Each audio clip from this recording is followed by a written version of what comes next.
제2장. 느부갓네살이 다스린 지 2년이 되는 해에 느부갓네살이 꿈을 꾸고 그로 말미암아 마음이 번민하여 잠을 이루지 못한지라. 왕이 그의 꿈을 자기에게 알려주도록 박수와 술객과 점쟁이와 갈대아 술사를 부르라 말하매 그들이 들어가서 왕의 앞에 선지라. 왕이 그들에게 이르되, 내가 꿈을 꾸고 그 꿈을 알고자 하여 마음이 번민하도다. 갈대아 술사들이 아람말로 왕에게 말하되, 왕이여, 만수무강하옵소서. 왕께서 그 꿈을 종들에게 이르시면 우리가 해석하여 드리겠나이다. 내가 명령을 내렸나니 너희가 만일 꿈과 그 해석을 내게 알게 하지 아니하면 너희 몸을 쪼갤 것이며 너희의 집을 거름더미로 만들 것이요, 너희가 만일 꿈과 그 해석을 보이면 너희가 선물과 상과 큰 영광을 내게서 얻으리라. 그런즉 꿈과 그 해석을 내게 보이라. 원하건대 왕은 꿈을 종들에게 이루소서.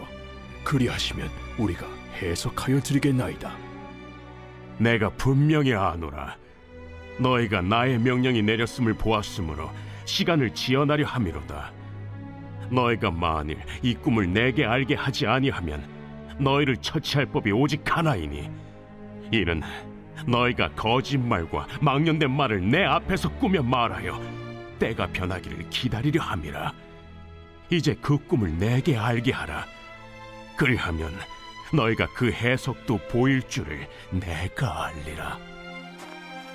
세상에는 왕의 그 일을 보일 자가 한 사람도 없으므로 어떤 크고 권력 있는 왕이라도 이런 것으로 박수에게나 술객에게나 갈대아인들에게 물은 자가 없었나이다.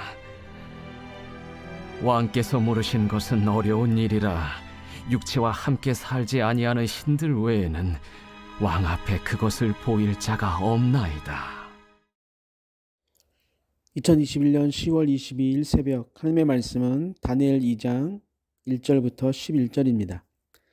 느부갓네살이 왕이 다스린 지 2년이 되는 해에 꿈을 꾸었습니다. 그런데 꿈으로 인해 번민하여 잠을 이루지 못했습니다. 그래서 바벨론에 있는 모든 술사들에게 자신이 꿈 때문에 번민하고 있음을 말하니 술사들이 자신들에게 꿈을 말해주면 해몽해 주겠다고 말을 합니다. 그러나 왕은 자신의 꿈을 해석하면 선물과 산과 큰 영광을 주겠지만 만약에 꿈과 해석을 알게 하지 않으면 너희의 몸을 쪼갤 것이고 집을 거름더미로 만들 것이라고 이야기합니다. 그러나 바벨론의 모든 술사들은 꿈을 자신들에게 말해주면 꿈을 해석해 주겠다는 말을 반복합니다.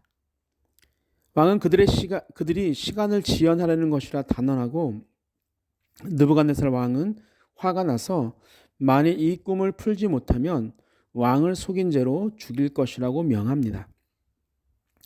그의 이 명을 들은 모든 술사들은 왕의 처사를 못마땅하게 여기면서 이 꿈은 신이 아니면 풀 수 없다고 결론을 짓고 맙니다. 그동안 왕의 권력 아래에서 호의호식하면서 살던 사람들이 정작 왕이 꿈을 꾸자 그것을 해몽하지 못하고 무기력하게 죽음의 위기에 몰리고 말았습니다. 이제 하나님이 드디어 일을 시작하십니다. 바벨론의 그 어떤 술사도 풀 수 없는 꿈을 왕이 꾸게 하심으로 하나님이 다니엘을 대바벨론 제국의 정치 일선에 서게 하십니다. 느부갓네살 왕이 꿈을 해몽하지 못하는 술사들을 다 죽이기로 마음먹은 것을 보면서 고대 사회에서 꿈을 대하는 사람들의 자세에 대해서 다시 한 번 더 생각해 보게 됩니다. 고대 사회에서의 꿈은 단순한 것이 아닙니다. 특히 왕이나 지도자들이 꾸는 꿈은 신의 분명한 계시라고 받아들였습니다. 그들은 꿈을 꾸고 난 후에는 반드시 술사들이나 예언자들을 통해서 그 꿈의 의미를 듣고 신의 계시로 받아들였습니다. 신은 그 꿈에서 계시한 대로 행동한다고 생각했습니다. 신약 시대에도 이러한 경향은 있었습니다.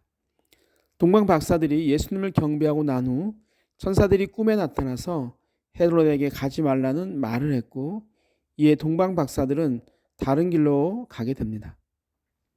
요셉 역시 천사가 꿈에 나타나서 헤롯이 아기를 죽이려고 하니 애굽으로 피난하라는 말을 듣고 그리로 도망을 가기도 했습니다. 그러나 그리스도인들에게는 우연이라는 없습니다. 모든 것이 하나님의 섭리와 허용 아래 진행이 되는 것이죠. 우리의 약점과 부족함까지도 아시는 주님께서 지금 우리 앞에 어떤 일이 일어나게 하신 후 우리에게 믿음으로 행하라고 말씀하고 있습니다. 우리는 그 문제를 보지 말고 문제 너머에 계신 주님을 바라보아야 합니다. 그럴 때 문제는 더 이상 문제가 아니라 축복과 은혜의 통로로 변하게 되는 것입니다. 우리를 위해서 선한 일을 하시는 하나님을 찬양하면서 하나님을 기대하고 또한 믿음으로 행하는 하루가 되기를 주님의 이름으로 축복합니다. 하나님 아버지, 우리를 사랑하셔서 하나님의 자녀로 삼아주시고 하나님을 찬양하게 하심에 감사와 영광을 올려드립니다. 부족한 우리를 책망하기보다는 사랑으로 감싸주시는 하나님의 사랑을 전하는 자로 나아가게 하여 주옵소서. 추워진 날씨 속에 건강하게 지켜주시고 또 지치고 힘든 하루하루를 살아가는 성도님들과 가정과 사업장을 지켜 주옵소서. 감사하신 예수님의 이름으로 기도하옵나이다. 아멘. 함께 기도할 제목이 있습니다. 첫 번째, 영의 눈을 크게 뜨고 하나님이 하시는 일을 믿음으로 바라보게 하옵소서. 두 번째, 지금 내가 누리는 모든 것들이 하나님이 주신 것임을 고백하게 하옵소서. 세 번째, 믿음의 가정을 만들기 위해 기도하는 자들이 되게 하옵소서. 마지막, 주님이 기뻐하실 주일 예배가 되게 하옵소서. 우리 함께 기도하시겠습니다.